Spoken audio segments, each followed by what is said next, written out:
हैं? और सूर्योदय के पहले तो सौभाग्यवती माताएं अपनी घर की देहली के पास चौका लगा करके गाय के गोबर का रंगोली बना करके देहली का पूजन कर देती, दिया धूप बत्ती कर देती थी। 5 बजे घर में सब प्रकार का मंगल होता था। अब सभ्यता हो गई देर तक सोने की। कथनचित किसी कारणवश रात्रि में विलंब हो जाए तो भी प्रातःकाल सूर्योदय के पहले तो जग ही जाना चाहिए। तो सूर्योदय सूर्यास्त के समय जो सोते हैं उनको लक्ष्मी जी छोड़ के चली जाती हैं। तो लक्ष्मी जी ने कहा भले ही वो चांडाल था लेकिन ये दोष उसमें नहीं थे, इसलिए मैं उसके घर चली गई। आप लोगों को बहुत नाराजगी है तो बताओ क्या कहना चाहते हो। तो जगन्नाथ जी दाऊ दादा को खुश करना चाहते थे ना।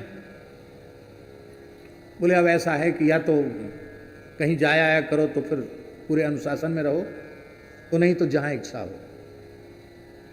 समझ गए? जहाँ इच्छा हो समझ गए?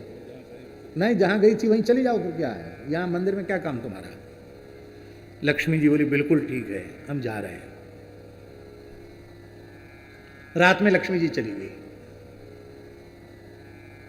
जैसे ही जगन्नाथ मंदिर से लक्ष्मी जी गई, मंदिर श्रीहीन हो गया। अरे श्री जी के कारण तो मंदिरों की चमक दमक है। मंदिर श्रीहीन हो गया। चमगादड़ इधर से उधर चिल्लाने लग गए, दीपक बुझ गया। भगवान जगन्नाथ का स्वर्ण पर्यंक वो पता नहीं कहाँ गायब हो गया। टूटी सी खटिया हो गई, कपड़े सब फटे पुराने हो गए, खजाना सब गायब हो गया, हीरा मोती सोना चांदी का आभूषण सब जय सिया राम। और जब ठाकुर जी दरिद्र हो गए तो पंडा पुजारी भगवान को छोड़ के भाग गए। कोई नहीं जगन्नाथ जी को पूछने वाला, अब कोई दर्शनार्थी भी नहीं। अरे बोले भाई अब तो बहू को नाराज कर दिया तो बड़ा खराब हुआ।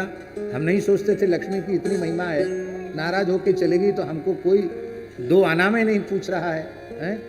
तो चलो भाई भूख तो अब लग रही है तो चलें।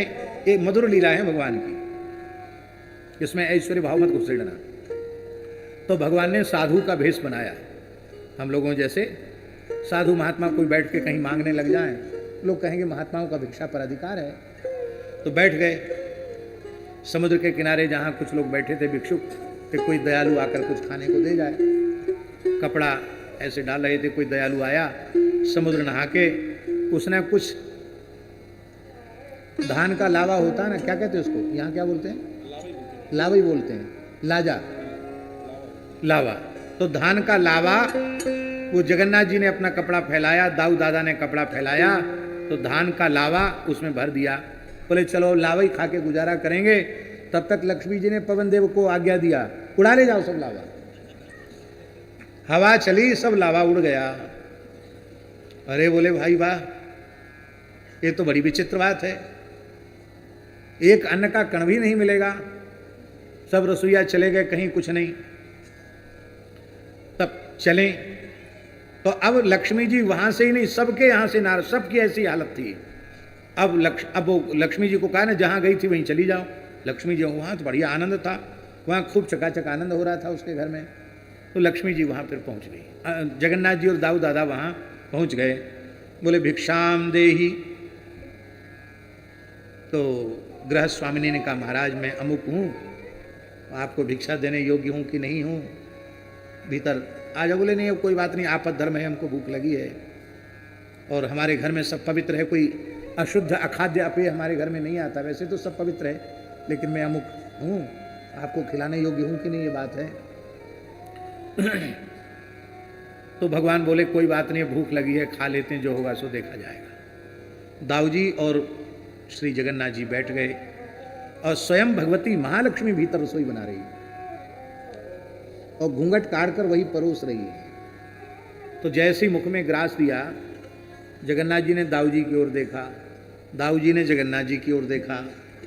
कहा क्यों टुकुर मुकुर देख रहे हो भाई साहब?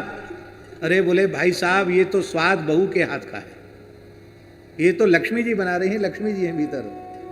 तो वाह, अब मनाओ, बहू को ले चलो मना करके।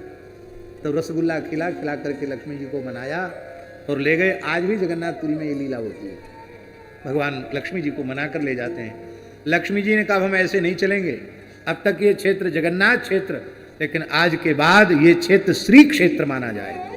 तो जगन्नाथपुरी को, मंदिर को श्री क्षेत्र कहा जाता है।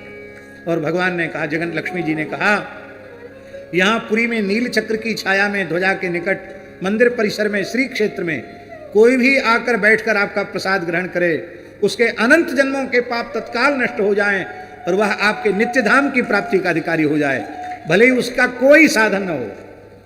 भगवान ने कहा एवं वस्तु, यहाँ प्रसाद में कोई दोष स्पर्श न करे, सभी मनुष्य एक साथ बैठकर प्रसाद पा सकें, यहाँ प्रसाद में जूठे का विचार न हो। लक्ष्मी जी ने वर मांगा। आज भी जगन्नाथपुरी में दिखाई पड़ता। जगन्नाथपुरी वाला अपने ठाकुर जी का जो जगन्नाथपुरी में आश्रम है वो बिल्कुल श्री क्षेत्र में ही है। जो श्री क्षेत्र की शास्त्रीय परिधि है महाराज जी, उस श्री क्षेत्र की परिधि में बिल्कुल अपने ठाकुर जी का छोटा ही स्थान है। श्री मलुक जगन्नाथ जी विराजमान हैं।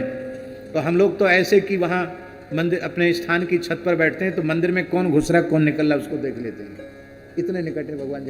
ऐसी ही राजेंद्र दास जी महाराज की मनमोहक कथा सुनने के लिए चैनल को सब्सक्राइब करें, बेल आइकन दबाएं और कमेंट में राधे राधे अवश्य लिखें।